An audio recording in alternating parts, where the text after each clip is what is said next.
नमस्कार. 2026च्या IPL हंगाम सुरू व्हायच्या आधीच ना एक वेगळंच नाट्य सुरू झालंय आणि ते आहे खेळाडूंच्या दुखापतींचं. म्हणजे इतके खेळाडू बाहेर बसलेत की त्यांची चक्क एक अख्खी टीम बनेल. चला तर मग बघूया कोण आहेत हे इंजर्ड 11चे खेळाडू. जरा विचार करा, IPL मधले काही मोठमोठे स्टार्स दुखापतीमुळे खेळूच शकणार नाहीत.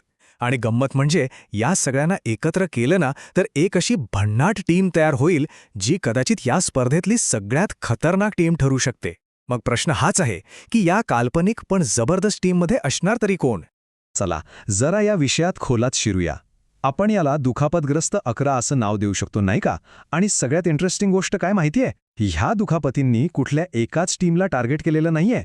असं वाटतंय जणू काय त्या सगळ्या टीम्समध्ये अगदी समान वाटल्या गेल्यात. म्हणजे हे संकट किती मोठं आहे याचा अंदाज यावरूनच येईल. मुंबई, कोलकाता, हैदराबाद, बेंगळुरू तुम्ही नाव घ्या आणि त्या टीमला फटका बसलाय. जवळजवळ प्रत्येक मोठ्या टीमला. असं वाटतंय जणू दुखापतींनी काहीच भेदभाव केलेला नाहीये. ओके, तर मग आता वेळ आलीये त्या स्पेशल टीमला भेटण्याची, आपल्या दुखापतग्रस्त 11ला. हे ते खेळाडू आहेत ज्यांच्या नसण्याने त्यांच्या टीमला फक्त धक्काच नाही बसला तर अख्ख्या स्पर्धेचं गणितच बदलू शकतं.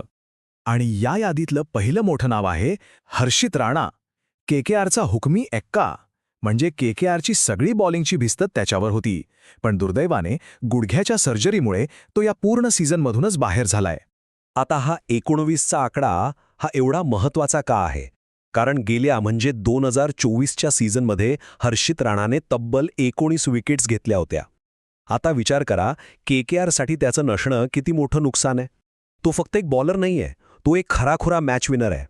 आणि गोष्ट फक्त एका खेळाडूवर थांबत नाहीये. ऑस्ट्रेलियन फास्ट बॉलर्सची तर जणू एक पलटनच सुरुवातीच्या मॅचेस खेळणार नाहीये. बघा ना, हैदराबादसाठी पॅट कमिन्स, दिल्लीसाठी मिचेल स्टार्क आणि बंगळुरूसाठी जोश हेझलवूड हे सगळे सुरुवातीला गायब असणार आहेत. म्हणजे या तिन्ही टीम्ससाठी हा खूप मोठा सेटबॅक आहे. हे दुखापतींचं लोण आता पोचले थेट चेन्नई सुपर किंग्सपर्यंत. त्यांचा ऑस्ट्रेलियन बॉलर नॅथन एलिस एका गंभीर हॅमस्ट्रिंग दुखापतीमुळे बाहेर झालाय. CSKसाठी हा खरंच एक मोठा धक्का आहे, कारण तो त्यांच्या बॉलिंग अटॅकचा एक खूप महत्त्वाचा हिस्सा होता. 18 कोटी रुपये एवढी मोठी रक्कम KKRने मथीशा पथिराणासाठी मोजली होती. खूप अपेक्षा होत्या त्याच्याकडून. पण आता तो सुद्धा दुखापतग्रस्त आहे. म्हणजे विचार करा, आधी हर्षित राणा आणि आता पथिराणा. KKRला लागोपाठ 2 मोठे झटके बसलेत. थांबा, ही लिस्ट इथेच संपत नाहीये. राजस्थान रॉयल्सचा महत्त्वाचा ऑलराऊंडर सॅम करन सुद्धा बाहेर आहे. पंजाबचा फास्ट बॉलर लॉकी फर्ग्युसन सुरुवातीच्या मॅचेससाठी नाहीये आणि बेन डकेटने तर चक्क पूर्ण सीझनमधूनच माघार घेतलीय. म्हणजे ही आपली दुखापतग्रस्त 11ची टीम कागदावर किती मजबूत दिसतेय बघा. ठीक आहे, तर आता महत्त्वाचा प्रश्न. हे जे खेळाडू बाहेर गेलेत त्यांच्या जागी नक्की येतंय कोण? कारण बघा, प्रत्येक संकट एक संधी घेऊन येतं आणि इथे काही नवीन, काही अनपेक्षित खेळाडूंसाठी IPLचे दरवाजे उघडले आहेत. चला बघूया टीम्सनी हे रिप्लेसमेंट्स कसे निवडले आहेत. इथे बघा, तुम्हाला स्पष्ट दिसेल की कोणाच्या जागी कोणाची वर्णी लागलीय. उदाहरणार्थ KKRमध्ये आकाशदीपच्या जागी आलाय सौरभ दुबे, तर राजस्थान रॉयल्समध्ये सॅम करनला रिप्लेस करतोय दसून शनाका. प्रत्येक टीम आपापल्या पद्धतीने ही जी गॅप तयार झाली आहे ती भरून काढायचा प्रयत्न करतेय. सौरभ दुबे हे नाव कदाचित बऱ्याच जणांनी पहिल्यांदाच ऐकलं असेल. हा एक लेफ्ट आर्म फास्ट बॉलर आहे आणि त्याची खासियत आहे बॉल स्विंग करण्याची. आणि एक इंटरेस्टिंग फॅक्ट म्हणजे राहुल द्रविड यांनी स्वतः त्याला बांगलादेश टूरवर जळून पाहिलं होतं आणि आता बघा, KKRकडून त्याला थेट IPLमध्ये डेब्यू करायची संधी मिळतेय. आणि ही गोष्ट आहे दसून शनाकाची, जो सॅम करनची जागा घेणार आहे. त्याने तर चक्क पाकिस्तान सुपर लीगमध्ये सोडून IPLमध्ये खेळण्याचा निर्णय घेतलाय. यावरूनच IPLचा क्रेज किती आहे हे कळतं. आता बघायला हवं की तो या मोठ्या संधीचं सोनं कसं करतो. तर आतापर्यंत आपण बघितलं की कोण गेलं आणि कोण आलं. पण या सगळ्याचा जर नीट विचार केला तर एक प्रश्न उरतोच की नक्की कोणत्या टीमला या दुखापतींच्या संकटाचा सगळ्यात जास्त फटका बसलाय. चला याचंच विश्लेषण करूया. या आकड्यांकडे एकदा बघा.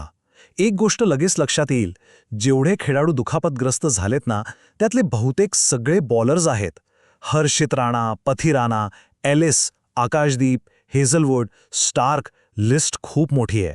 याचा सरळ अर्थ काय, तर टीम्सच्या बॉलिंग स्ट्रॅटेजीचा पूर्णपणे बोजवारा उडालाय. आणि जेव्हा आपण टीम वाईज बघतो तेव्हा तर चित्र आणखी स्पष्ट होतं. एक टीम आहे जिला इतरांपेक्षा खूपच जास्त फटका बसलाय. हो, हैदराबाद, बेंगलोरू, चेन्नई सगळ्यांना त्रास झालाय, पण कोलकाता नाईट रायडर्सची जी अवस्था झालीये ती सगळ्यात वाईट आहे. हा बार चार्ट तेच दाखवतोय.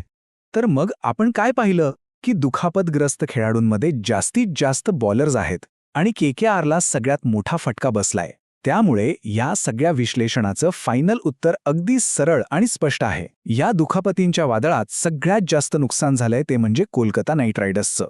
पण केकेआरचं नुकसान इतकं मोठं का आहे याचं कारण सोपं आहे. त्यांचा 1 नाही 2 नाही तर तब्बल 3 महत्त्वाचे बॉलर्स बाहेर गेलेत. 1 हर्षित राणा जो त्यांचा मेन इंडियन बॉलर होता, 2 मथीशा पथिराना ज्याच्यावर त्यांनी 18 कोटी लावले होते, आणि 3 आकाशदीप जो एक चांगला बॅकअप ऑप्शन होता. म्हणजे एकाच वेळी 3 बॉलर्सचं बाहेर जाणं हे कोणत्याही टीमसाठी एक भयानक स्वप्न आहे. पण या सगळ्या परिस्थितीची एक दुसरी बाजू पण आहे. जेव्हा मोठे स्टार्स बाहेर जातात तेव्हाच तर नवीन हिरोंना जन्माला येण्याची संधी मिळते. मग तो सौरभ दुबे असेल किंवा मग दसून शनाका. त्यामुळे आता खरा प्रश्न हा आहे की या सीझनमध्ये कोणता नवा चेहरा या संधीचं सोनं करणार आणि स्वतःची एक वेगळी ओळख निर्माण करणार.